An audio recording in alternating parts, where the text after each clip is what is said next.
Welcome. തഹ്മനാണ്. Pharmaceutical inorganic chemistry സീരീസിൽ ഈ video gastro intestinal GI agents, അതിൽ വരുന്ന ആസിഡിഫയേഴ്സ് വിഭാഗം മരുന്നുകളെ കുറിച്ചിട്ടാണ്. ആസിഡിഫയേഴ്സ് ഓർ ആസിഡിഫൈങ് ഏജന്റ്സ് എന്ന് പറഞ്ഞാലും സെയിം ആണ്. സോ ആസിഡിഫൈങ് ഏജന്റ്സ് ഓർ ആസിഡിഫയേഴ്സ് എന്ന് പറഞ്ഞു കഴിഞ്ഞാൽ ആസിഡിക് pH ഓർ pH ആസിഡിക്കിലേക്ക് അല്ലെങ്കിൽ ലെസ് ദാൻ 7ലേക്ക് pH താഴ്ത്തുക എന്നുള്ളതാണ്. സോ ഇനോർഗാനിക് കെമിസ്ട്രിയിൽ നമ്മൾ പറയുമ്പോൾ ആസിഡിഫയേഴ്സ് മീൻസ് ഇനോർഗാനിക് സബ്സ്റ്റൻസ് ആണ്. കാരണം ഇനോർഗാനിക് കെമിസ്ട്രിയാണ്. ഇനോർഗാനിക് സബ്സ്റ്റൻസസ് or agents ആകാം or drugs മരുന്നുകളാകാം which increase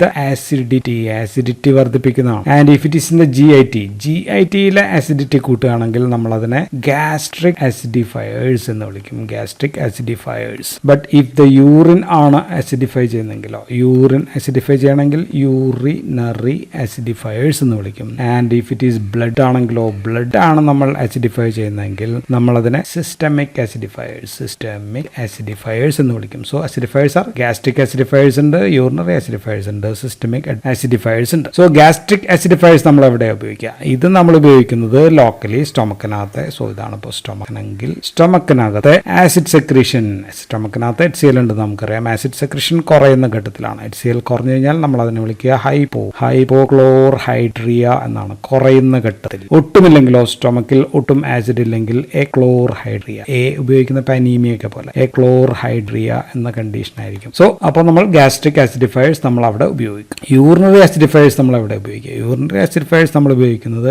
urinary tract infections രോഗങ്ങളിലും ദെൻ ആൽക്കലോയിഡ്സ് അല്ലെങ്കിൽ ആൽക്കലൈൻ സബ്സ്റ്റൻസസ് മൂലമുള്ള ടോക്സിറ്റി തുടങ്ങിയ ഘട്ടങ്ങളിൽ അവയെ പുറന്തള്ളാനായിട്ട് യൂറിൻ നമ്മൾ ആസിഡിഫൈ ചെയ്ത് കഴിഞ്ഞാൽ ആൽക്കലൈൻ സബ്സ്റ്റൻസ് പുറന്തള്ളാനായിട്ട് പറ്റും. സിസ്റ്റമിക് ആസിഡിഫയേഴ്സ് നമ്മൾ എവിടെ ഉപയോഗിക്കുക? അത് നമ്മുടെ ബ്ലഡിലെയും ബോഡി ഫ്ലൂയിഡ്സിന്റെയും pH നമുക്ക് റീസ്റ്റോർ ചെയ്യാം. To restore the pH of blood normal 7.4ലേക്ക് ആക്കാനായിട്ട് സിസ്റ്റമിക് ആസിഡിഫയേഴ്സ് നമുക്ക് ഉപയോഗിക്കാം. സോ ഇവിടെ നമുക്ക് പഠിക്കാനുള്ള രണ്ട് കോമ്പൗണ്ട്സ് ആണ്. One is ammonium chloride and second is dilute HCl. So അപ്പം നമുക്ക് ഇതാദ്യം ദെൻ ദിസ്. സോ ആദ്യത്തെ കോമ്പൗണ്ട് ഈസ് അമോണിയം ക്ലോറൈഡ് ആണ് നമ്മുടെ ആദ്യത്തെ കോമ്പൗണ്ട് എന്ന് പറയുന്നത്. ഫോർമുല ഈസ് NH4Cl ആണ്. പിന്നെ മോളിക്കുലാർ വെയിറ്റ് എത്രയാണ്? Nന്റെ മോളിക്കുലാർ വെയിറ്റ് 14 ആണ്. Hന്റെ മോളിക്കുലാർ വെയിറ്റ് 1 ആണ്. 4 4 ക്ലോറിൻ 35.49 അല്ലെങ്കിൽ 35.5 കൂട്ടിക്കഴിഞ്ഞാൽ മൊത്തം എല്ലാം കൂടി കൂട്ടിക്കഴിഞ്ഞാൽ 53.49 അല്ലെങ്കിൽ 53.5 ഗ്രാം പെർ മോൾ ആണ് ഇതിന്റെ മോളിക്കുലാർ വെയിറ്റ് എന്ന് പറയും. ഇനി ഇതെങ്ങനെ ഉണ്ടാക്കും? How we will prepare ammonium chloride എന്ന് വെച്ചാൽ കൊമേഴ്ഷ്യലി നമ്മൾ ഉണ്ടാക്കുന്നത് അമോണിയ ഗ്യാസ് എടുക്കുന്നു, HCl ആയിട്ട് ചേർത്തിട്ട് ന്യൂട്രലൈസ് ചെയ്യുന്നു. അമോണിയ ഗ്യാസ് എന്ന് പറയുമ്പോൾ NH3 ആണ് പ്ലസ് HCl ഗ്യാസ്. അപ്പോൾ നമുക്ക് NH4Cl നമുക്ക് കിട്ടും. ആൻഡ് ഈ കിട്ടുന്ന പ്രൊഡക്റ്റ് നമ്മൾ എന്ത് ചെയ്യും? നമ്മൾ അതിനെ ഡ്രൈ ചെയ്യുന്നു. Dried, then evaporated, then purified and crystallise. So സംഭവം നമുക്ക് അമോണിയം ക്ലോറൈഡ് കിട്ടി. ഇതാണ് ഒരു മെത്തേഡ്. രണ്ടാമത്തെ ഒരു മെത്തേഡ് നമ്മൾ ചെയ്യുന്നത് അമോണിയം സൾഫേറ്റ് ആണ്. അമോണിയം സൾഫേറ്റ് ഈസ് NH4SO4 ഇതും plus NaCl sodium chloride, 2 NaCl കൂടി ചേർത്ത് കഴിഞ്ഞാൽ ചൂടാക്കി കഴിഞ്ഞാൽ ഹീറ്റിംഗ് അമോണിയം സൾഫേറ്റ് വിത്ത് സോഡിയം ക്ലോറൈഡ് ചൂടാക്കി കഴിഞ്ഞാൽ നമുക്ക് എന്ത് കിട്ടും? 2NH3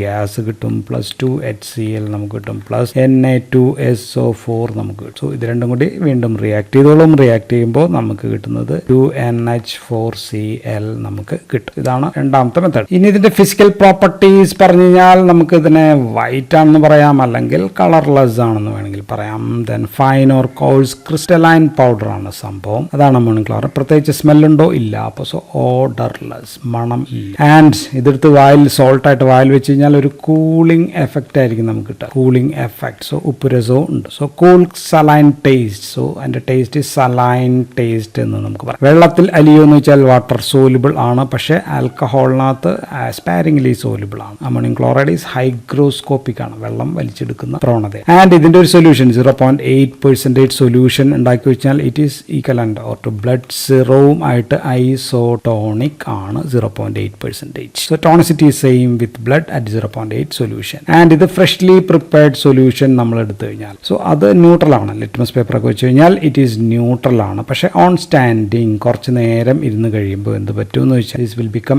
ആസിഡിക് ആകും ബിക്കോസ് ഓഫ് ഹൈഡ്രോലൈസിസ്. ഹൈഡ്രോലൈസിസ് നടക്കുമ്പോൾ എന്താ ഉണ്ടാകുന്നത്? അമോണിയം ക്ലോറൈഡ് ആണ് സാധനം. Ammonium chloride will become ammonia പുറത്തേക്ക് പോകും അല്ലെ. NH3 ഗ്യാസ് ആണ്, അത് പുറത്തേക്ക് പോകും. ഗ്യാസ് ആകുമ്പോൾ പുറത്തേക്ക് പോകും. ബാക്കിയുള്ളത് HCl ആണ്. HCl നമുക്കപ്പോൾ ആസിഡിക് ആയിട്ട് കിട്ടും. അതുകൊണ്ടാണ് ലിറ്റ്മസ് പേപ്പർ ആസിഡിക് ആയി വരുന്നത്. ഇനി how will you assay ammonium chloride, എങ്ങനെ ആക്റ്റീവ് ഇൻഗ്രീഡിയൻസ് എസ്റ്റിമേറ്റ് ചെയ്യും എന്ന് ചോദിച്ചു കഴിഞ്ഞാൽ നമ്മൾ ഒരു കോണിക്കൽ ഫ്ലാസ്ക് ഇങ്ങോട്ട് എടുക്കുക. കോണിക്കൽ ഫ്ലാസ്കിലേക്ക് ഒരു 20 ml 20 ml distil water add ചെയ്യുക. അതിനകത്തേക്ക് നമ്മൾ 1 ഗ്രാം അമോണിയം ക്ലോറൈഡ് അങ്ങോട്ട് ആഡ് ചെയ്യുക. സോ അമോണിയം ക്ലോറൈഡ് 1 ഗ്രാം എടുത്തിട്ട് 20 ml ഡിസോൾവ് ചെയ്യുക, ലയിപ്പിക്കുക. ഇതിനകത്തേക്ക് നമ്മൾ 5 ml ഫോർമാൽഡിഹൈഡ് സൊല്യൂഷൻ നമ്മൾ ആഡ് ചെയ്യും. ശ്രദ്ധിക്കേണ്ടത് ഈ ഫോർമാൽഡിഹൈഡ് സൊല്യൂഷൻ എന്ന് പറയുന്നത് 0.1 molar NaOH sodium hydroxide plus 20 ml distil water ആയിട്ട് ചേർത്ത് നേരത്തെ ന്യൂട്രലൈസ് ചെയ്ത് വെച്ചിരിക്കുന്നതായിരിക്കണം എന്നുള്ള. അതിൽ നിന്നാണ് നമ്മൾ 5 ml ഫോർമാൽഡിഹൈഡ് സൊല്യൂഷൻ ഇതിനകത്തേക്ക് ആഡ് ചെയ്യുക. ഒരു 2 മിനിറ്റ് നേരം ലീവ് ചെയ്യുക, റെഡ് റൂം ടെമ്പറേച്ചർ. ഇനി നമ്മൾ ബ്യൂററ്റ് എടുക്കുക.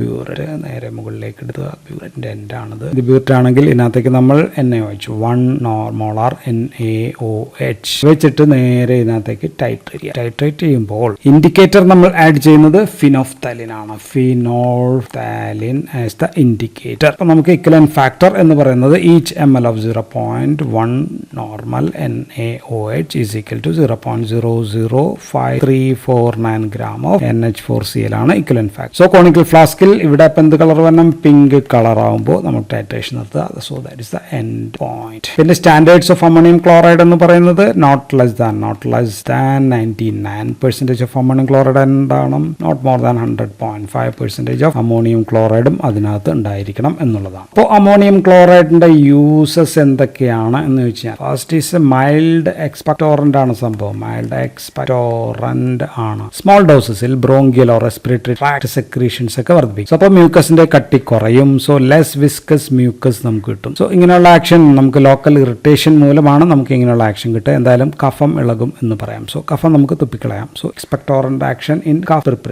പ്രിപ്പറേഷനിൽ നമ്മൾ ഉപയോഗിക്കും. അമോണിയം ക്ലോറൈഡ് മാത്രമായിരിക്കണമെന്നില്ല. അമോണിയം ക്ലോറൈഡിനൊപ്പം ചിലപ്പോൾ അമോണിയം കാർബണേറ്റോ അങ്ങനെയൊക്കെയുള്ള സംഭവങ്ങളും ചിലപ്പോൾ കഫ് പ്രിപ്പറേഷൻസ് ആയിട്ട് ഉപയോഗിക്കാറുണ്ട്. രണ്ടാമത്തെ use is in acid base equilibrium in body ഫ്ലൂയിഡ്സിനകത്ത് അത് മെയിൻറ്റെയിൻ ചെയ്യാനായിട്ട് അപ്പോൾ ഇലക്ട്രോലൈറ്റ് റീപ്ലെനിഷർ ആയിട്ട് നമുക്ക് ഇത് ഉപയോഗിക്കാം. അപ്പോൾ നമ്മൾ ഇത് ഉപയോഗിക്കുന്നത് സിസ്റ്റമിക് ആസിഡിഫയർ ആയിട്ട് നമുക്ക് ഉപയോഗിക്കാം. ഇനിയുള്ളൊരു യൂസ് കുറച്ച് ഡൈയൂററ്റിക് അല്ലെങ്കിൽ മൂത്രം അളവ് വർദ്ധിപ്പിക്കുന്ന പ്രവർത്തനമുണ്ട്. സോ യൂറിനറി ട്രാക്ട് ആസിഡിഫയർ ആയിട്ട് നമുക്ക് ഉപയോഗിക്കാം. UTI രോഗങ്ങളിൽ പ്രവർത്തിക്കാം. ദെൻ അമോണിയം ക്ലോറൈഡിന് നാലാമത്തെ ഒരു ആക്ഷൻ ഡയഫോററ്റിക് ആണ്. ഡയഫോററ്റിക് എന്ന് വെച്ചാൽ എന്താ? ഡയഫോററ്റിക് മീൻസ് നമ്മുടെ ഇൻക്രീസ് സ്വെറ്റിംഗ്, വിയർപ്പ് വർദ്ധിപ്പിക്കുന്ന ഒരു ആക്ഷൻ കൂടി ഉണ്ട്. സോ ഇതൊക്കെയാണ് ഇതിന്റെ ഉപയോഗങ്ങൾ. രണ്ടാമത്തെ പ്രിപ്പറേഷൻ നമുക്ക് പറയേണ്ടത് ഡയലൂട്ട് ഹൈഡ്രോക്ലോറിക് ആസിഡ് ആണ് സംഭവം. That is 10% weight by weight of dilute HCl ആണ് നമ്മൾ ഉപയോഗിക്കുന്നത്. മോളിക്കുലാർ വെയിറ്റ് എന്ന് പറയുന്നത് 36.46 ഗ്രാം പെർ മോൾ ആണ്. സോ ഇതിന്റെ ഒരു സിനോണിം എന്ന് പറയുന്നത് സ്പിരിറ്റ് ഓഫ് സോൾട്ട്. പണ്ട് കടൽ വെള്ളത്തിൽ നിന്നൊക്കെ ഉണ്ടാക്കുന്നുണ്ടായിരുന്നു, അതുകൊണ്ടാണ് ഉപയോഗിക്കുക. സിനോണിമാണ്. Then standards is not less than 35% and not more than 38% of weight by weight HCl ഉണ്ടായിരിക്കണം ഡയലൂട്ട് HCl. ഇതാണ് ഇതിന്റെ സ്റ്റാൻഡേർഡ്സ് എന്ന് പറയുന്നത്. ഫിസിക്കൽ പ്രോപ്പർട്ടീസ് കളർലെസ് ആണോ? കളർ പ്രത്യേകിച്ചൊന്നുമില്ല. കളർലെസ് ലിക്വിഡ് ആണ്. 10% സൊല്യൂഷൻ എന്ന് പറയുമ്പോൾ ലിക്വിഡ് ആയിരിക്കും. And it is strongly acidic ആണ്. ആസിഡ് ആണ് നമ്മൾ സംസാരിക്കുന്നത്. വെള്ളത്തിലും ആൽക്കഹോളിലും അലിയും. Miscible with water and alcohol. Specific gravity is 1.18 ആണ്. ആൻഡ് മെറ്റൽസിനെ ഇത് അറ്റാക്ക് ചെയ്യും. So it can attack on metals and അതിൽ നിന്ന് ഹൈഡ്രോക്ലോറൈഡ് ഗ്യാസ് ഉണ്ടാകും എന്നുള്ളതാണ്. സോ ഇവല്യൂഷൻ ഓഫ് ഗ്യാസ്, പുറത്തേക്ക് ഗ്യാസ് വരും. സോ ഡയലൂട്ട് ആയാലും ദിസ് ഈസ് സ്ട്രോങ്ലി ആസിഡിക് ആണ് സംഭവം. ആൻഡ് HCl എങ്ങനെ ഉണ്ടാക്കും എന്ന് ചോദിച്ചു കഴിഞ്ഞാൽ നമ്മൾ സൾഫ്യൂരിക് ആസിഡും സോഡിയം ക്ലോറൈഡും തമ്മിൽ കാസ്റ്റ് അയൺ